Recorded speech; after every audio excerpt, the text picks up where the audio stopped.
BJP. നേതാവ് C Krishnakumar വലിച്ചിഴച്ച് പീഡിപ്പിക്കാൻ ശ്രമിച്ചെന്നും അതോടൊപ്പം തന്നെ പീഡന പരാതി നൽകിയ യുവതി നൂറുകണക്കിന് പേരുടെ മുന്നിൽ വെച്ചായിരുന്നു അക്രമം നടന്നതെന്നും വെളിപ്പെടുത്തുന്നു. സുരേഷ് ഗോപിയാണ് ചികിത്സയ്ക്ക് പണം നൽകിയത്. ബി.ജെ.പി. സംസ്ഥാന അധ്യക്ഷന് അയച്ച പരാതി ചോർന്നത് താനല്ലെന്ന് യുവതി പറഞ്ഞു. ഇപ്പോൾ ഈ സി കൃഷ്ണകുമാറിനെതിരായുള്ള പരാതി വന്നപ്പോൾ അത് രാഹുൽ മാങ്കൂട്ടത്തിൻ്റെ മേൽ കെട്ടിവെച്ചുകൊണ്ട് അതിനെതിരെ ഒരു പണി തന്നതാണെന്ന രീതിയിൽ അതിനെ ലഘൂകരിക്കാനുള്ള ഒരു ശ്രമമാണ് ഇപ്പോൾ ബി.ജെ.പിയുടെ ഭാഗത്തു നിന്ന് ഉണ്ടായിക്കൊണ്ടിരിക്കുന്നത്. കാരണം ഈ പറഞ്ഞതുപോലെ ഇത്തരം ഒരു വലിയ ആരോപണത്തെ മറയ്ക്കാൻ വേണ്ടി സതീശൻ പറഞ്ഞല്ലോ, ഇനി ഒരു വലിയ ബോംബ് പൊട്ടും, അപ്പോൾ ഇത് ചീറ്റിപ്പോയി എന്ന തരത്തിൽ. പക്ഷേ ഇതിപ്പോൾ നൂറുകണക്കിന് പേരുടെ മുന്നിൽ വെച്ചായിരുന്നു അപകടം. സുരേഷ് ഗോപി സഹായിച്ചതടക്കം പറയുന്നുണ്ട്. സംസ്ഥാന അധ്യക്ഷന് പരാതി അയച്ചത് ചോർന്നത് താനല്ലെന്നും യുവതി വെളിപ്പെടുത്തുന്നു. അപ്പോൾ ഇതിനെ അത്ര വില കുറച്ച്, അല്ലെങ്കിൽ ഇതൊരു ചെറിയ തീവ്രത കുറഞ്ഞ CPM പറയുന്ന പോലെ തീവ്രത കുറഞ്ഞ പീഡനമായൊന്നും കാണാൻ കഴിയില്ലല്ലോ. എനിക്ക് ഗതികേട് തോന്നുന്നതാണ്, മലയാളികളുടെ ഗതികേട്. അതായത് രാഷ്ട്രീയക്കാർ മുഴുവൻ ഇപ്പോൾ ആരാരെ പീഡിപ്പിച്ചു എന്ന് അന്വേഷിച്ച് നടക്കുകയാണ്.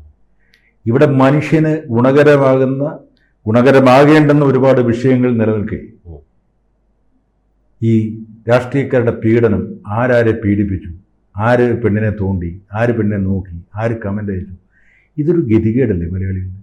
ഇപ്പോൾ ഇതിങ്ങനെ കൂടുതൽ ഉണ്ടാവാൻ കാരണം ഈ സോഷ്യൽ മീഡിയയുടെ വരവ് തന്നെയാണെന്നാണ് എനിക്ക് തോന്നുന്നത്. സോഷ്യൽ മീഡിയയിലെ കാഴ്ചക്കാർ മുഴുവൻ ഈ പൈങ്കിളി ഇഷ്ടപ്പെടുന്നവരായതുകൊണ്ട് ആയിരിക്കണം. അത് പോട്ടെ, ഞാനിപ്പോൾ സി കൃഷ്ണകുമാറിൻ്റെ വിഷയത്തിലേക്ക് വരാം.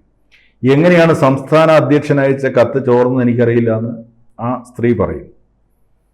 അത് അന്വേഷിച്ച് പാഴൂർ പഠിപ്പുര വരെ പോകേണ്ട കാര്യമൊന്നുമില്ല. കാരണം സന്ദീപ് വാര്യരാണ് ഇതിൻ്റെ പിന്നിൽ ഭയങ്കര ആക്റ്റീവായി നിന്നത്. കാരണം സന്ദീപിന് അറിയാമല്ലോ ഒരുപാട് ഉള്ളുകളികൾ. BJP സജീവമായിരുന്ന, BJPയുടെ പ്രധാന കക്ഷിയായിരുന്ന സന്ദീപ് വാര്യർ അവിടുന്ന് ഉടക്കിപ്പോന്നെങ്കിലും BJPയിൽ ഒരുപാട് സുഹൃത്തുക്കളുണ്ടാവും. അവരിലാരോ ചോർത്തി കൊടുത്തതായിരിക്കണം സന്ദീപ് വാര്യർ. ഇത് 2010 നടന്ന ഒരു സംഭവമാണ്. അത് ഇപ്പോൾ വീണ്ടും ഉയർത്തിക്കൊണ്ട് വരുന്നത് ഈ രാഹുൽ മാങ്കൂട്ടത്തിനെതിരെ BJP-ക്കെതിരെ ശക്തമായി പ്രക്ഷോഭം ഉണ്ടാക്കുമ്പോൾ പ്രത്യേകിച്ചും പാലക്കാടുകാരനായ സി കൃഷ്ണകുമാറിനെതിരെ ഇത് കൊണ്ടുവന്നാൽ ഒന്ന് തളർത്താമെന്ന് തന്നെയാണ് അതിൻ്റെ ഉദ്ദേശം. ഇപ്പോൾ സി കൃഷ്ണകുമാർ പത്രസമ്മേളനം നടത്തി പറഞ്ഞു, മാധ്യമങ്ങളുടെ മുമ്പിൽ പറഞ്ഞു, ഇത് ഒരു സ്വത്ത് തർക്കത്തിൻ്റെ പേരിലുണ്ടായ പ്രശ്നമാണ്. 100 കണക്കിന് ആൾക്കാരുടെ മുമ്പിൽ വെച്ച് പീഡിപ്പിക്കാൻ ശ്രമിക്കില്ല, ഉപദ്രവിച്ചു എന്നാണ് പറയുന്നത്. സി കൃഷ്ണകുമാർ അങ്ങനെ ചെയ്യും എന്ന് അദ്ദേഹം BJP-ക്കാരനായതുകൊണ്ടല്ല, ഞാൻ BJP-ക്കാരനുമല്ല, എനിക്ക് വിശ്വസിക്കാൻ കഴിയില്ല. നമുക്കൊരു വ്യക്തിയെ കണ്ടാൽ അറിയാം. പിന്നെ അവർക്കങ്ങനെ ഉപദ്രവം കൃഷ്ണകുമാർ ഉപദ്രവിച്ചു.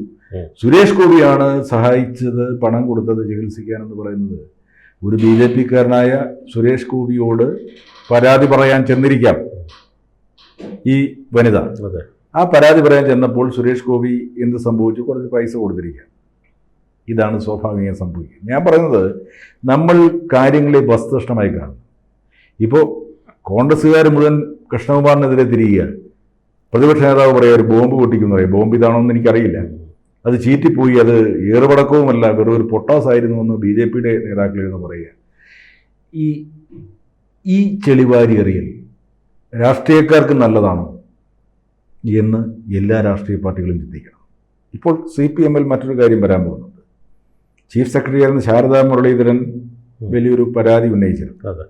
ആ ശാരദാ മുരളീധരന് മുഖ്യമന്ത്രിയുടെ ഓഫീസിൽ നിന്ന് തന്നെ ചില അതിക്രമങ്ങൾ, ഞാൻ പീഡനമൊന്നും പറയുന്നില്ല, ഉണ്ടായിട്ടുണ്ട് എന്ന് അവർ വെളിപ്പെടുത്തുന്നുണ്ട്. ആളുടെ പേര് പറയുന്നില്ല, എന്താണ് സംഭവമെന്നും പറയുന്നില്ല. അതൊരു ബോംബായി ഇനി വരുമോ എന്നറിയില്ല. എന്തായാലും നമ്മൾ രാഹുൽ മാങ്കൂട്ടത്തിൻ്റെ വിഷയത്തിലേക്ക് വന്നാൽ, ഇതാരാണ് ഇത്രയും ഊതിപ്പെരിപ്പിച്ചത്? ഇത്രയും വിഷയമുണ്ടാക്കിയത് ആരാണ്? ആദ്യത്തെ കുറ്റവാളികൾ, പ്രതികൾ കോൺഗ്രസ് നേതൃത്വം തന്നെയാണ്. VD സതീശൻ ഉൾപ്പെടുന്ന നേതൃത്വം തന്നെയാണ്. കാരണം എവിടെയോ പറഞ്ഞു കേട്ട ഒരു കാര്യം. ഇതിന് ഒരുപാട് ലെയറുകളുണ്ട്. VD സതീശൻ ഇങ്ങനെ പറഞ്ഞു, അയാളെ പാർട്ടിയിൽ നിന്ന് സസ്പെൻഡ് ചെയ്തു, അല്ലെങ്കിൽ യൂത്ത് കോൺഗ്രസ് സ്ഥാനം രാജിവെപ്പിച്ചു. ഉടനെ ഇപ്പോൾ മുഖ്യമന്ത്രി പറയുകയാണ് അയാൾക്കെതിരെ കേസിടും. ആരുടെയും പരാതിയില്ലെങ്കിൽ പോലും ഒരു കേസെടുക്കാം. പിന്നെ അത് കോടതിയിൽ ചെല്ലുമ്പോഴത്തേനും അത് തോട്ടിലെറിയും, അത് വേറൊരു കാര്യം. പക്ഷേ ഇപ്പോൾ അത് ലൈം ലൈറ്റ് നിർത്തുക, ആ വിഷയം, അത് CPM-ൻ്റെ തന്ത്രമാണ്. കാരണം ഇലക്ഷൻ വരുമ്പോൾ ഓരോ പെണ്ണ് കേസ് ഉണ്ടാക്കും. അറിയാമല്ലോ, സരിത കേസ് ഉണ്ടാക്കിയത് തൊട്ട് ഓരോ പെണ്ണ് കേസുകളും ഉണ്ടാക്കി ജനങ്ങളുടെ മുമ്പിൽ നേതാക്കന്മാരെ അല്ലെങ്കിൽ ഇതര രാഷ്ട്രീയ പാർട്ടികളെ അപമാനിച്ച് നിർത്തിക്കൊണ്ടാണ് ഇവർ വോട്ട് നേടുക. അത് CPM-ന്റെ ഒരു തന്ത്രമാണ്. എന്നാൽ കൃഷ്ണകുമാറിനെതിരെ ഇപ്പോൾ ഈ വിഷയം ഉയർത്തിക്കൊണ്ടുവന്നത് കോൺഗ്രസിലേക്ക് എത്തിയ സന്ദീപ് വാര്യർ തന്നെയാണ് എന്നുള്ളത് നമുക്കറിയാം. സന്ദീപ് വാര്യറിന് ഏറ്റവും വൈരാഗ്യമുള്ളത് കൃഷ്ണകുമാറിനോട്. കാരണം കൃഷ്ണകുമാർ കഴിഞ്ഞ തവണ അവിടെ മത്സരിക്കുന്നു. ആ ഒരു പേരിലൊക്കെയാണ് സന്ദീപ് വാര്യർ കോൺഗ്രസിലേക്ക് വരാനുണ്ടായ കാര്യം. അതേപോലെ തന്നെ ഒരു അവസ്ഥയിലാണ് ഡോക്ടർ സരിൻ CPM-ലേക്ക് പോയത്. അപ്പോൾ എല്ലാവരും സീറ്റ് മോഹികളാണ്. എനിക്ക് സന്ദീപ് വാര്യരോട് ഇഷ്ടമുള്ള ഒരാളാണ്. കാരണം BJP-യിലായിരുന്നപ്പോഴും ഒരു വക്താവായി വന്നിരുന്ന ചാനലിൽ വന്നിരുന്നാൽ വസ്തുനിഷ്ഠമായ കാര്യങ്ങൾ പറയും. ചരിത്രം പഠിച്ച് ഓരോ വസ്തുക്കളും പഠിച്ച് പറയുന്നതാണ്. അങ്ങനെയുള്ളവർ വളരെ കുറവാണ്. അതേ ഗുണം രാഹുൽ മാങ്കൂട്ടത്തിനുണ്ടായി. എന്തായാലും സന്ദീപ് വാര്യരിലേക്ക് വരുമ്പോൾ സന്ദീപ് വാര്യരും ഇപ്പോൾ ഡോക്ടർ സരിനുമെല്ലാം അധികാരക്കൊതി മൂത്തവരാണ്. അധികാരമുണ്ടെങ്കിൽ ഈ രാഷ്ട്രീയ പ്രവർത്തനം നടക്കൂ എന്ന് പറയുന്ന ഒരു വൃത്തികെട്ട മനസ്സിനുടമയായി പെട്ടെന്ന് നിലപാട് മാറ്റം. ഞാൻ പറയുന്നത് ഓരോ രാഷ്ട്രീയ പാർട്ടിയിലും വർഷങ്ങളായി പല രീതിയിലും പണിയെടുത്തിട്ട് അധികാരത്തിൻ്റെ ഒരു മൂലയിൽ പോലും എത്താൻ കഴിയാത്ത എത്രയോ പേരുണ്ടായി. എത്രയോ പേര് ജീവിച്ച് മരിച്ച നാടാണ്. അവരെയൊക്കെ എന്തുകൊണ്ട് ഇവർക്ക് പിന്തുടർന്നുകൂടാ? സാമൂഹ്യ പ്രവർത്തനമാണ് ഉദ്ദേശമെങ്കിൽ അതിന് ഒരു കസേരയുടെയും ആവശ്യമില്ല. പലപ്പോഴും നമ്മൾ ഒരു സമൂഹത്തിന് വേണ്ടി പ്രവർത്തിക്കാൻ ഇറങ്ങുമ്പോൾ കസേര താനേ വരും. അതാണ് ഉണ്ടാവേണ്ടത്. നമുക്ക് മാതൃകയായിട്ടുണ്ട് അതിൽ. കാരണം VS ഒരു സമയത്ത് VS മുഖ്യമന്ത്രിയാകും എന്ന് പറഞ്ഞ സമയത്ത് മാരാരിക്കുളത്ത് പാർട്ടി പോലും തോൽപ്പിച്ചു. എന്നിട്ടും അദ്ദേഹം പാർട്ടി മാറിയില്ല, വേറൊരു സംഘടനയ്ക്ക് പോയില്ല, കാത്തിരുന്നു. കാലം അദ്ദേഹത്തിന് കാത്തുവെച്ചത് അടുത്ത മുഖ്യമന്ത്രി സ്ഥാനമായി. അവിടെ ഞാൻ പറഞ്ഞ VS-നെ മാതൃകയാക്കേണ്ട ഒരു കാര്യമുണ്ട്. 7ാം ക്ലാസ് വരെ മാത്രം പഠിക്കാൻ കഴിഞ്ഞിട്ട് അദ്ദേഹം പൊതുപ്രവർത്തനത്തിന് ഇറങ്ങുമ്പോൾ, തൊഴിലാളികളെ സംഘടിപ്പിക്കുമ്പോൾ അയാളുടെ സ്വപ്നങ്ങളിൽ പോലും ഉണ്ടായിരുന്നില്ല ഒരു മന്ത്രിസ്ഥാനവും മുഖ്യമന്ത്രി സ്ഥാനവും. അത് പിന്നീട് പടിപടിയായി അയാൾ പ്രവർത്തിച്ച് വന്ന് ഇയാൾ ജനങ്ങളുടെ മനസ്സ് കീഴടക്കുന്ന ആളാണെന്ന് വന്നപ്പോൾ പാർട്ടിക്ക് പോലും മാറ്റി നിർത്താൻ കഴിയില്ല. പാർട്ടി അതിലേക്ക് കൊണ്ടുവന്നു. പിന്നീട് അയാൾ ചിലർക്ക് ഭീഷണിയാകുമെന്ന് കരുതിയപ്പോഴാണ് മാരാരിക്കുളത്ത് തോൽപ്പിച്ചത്.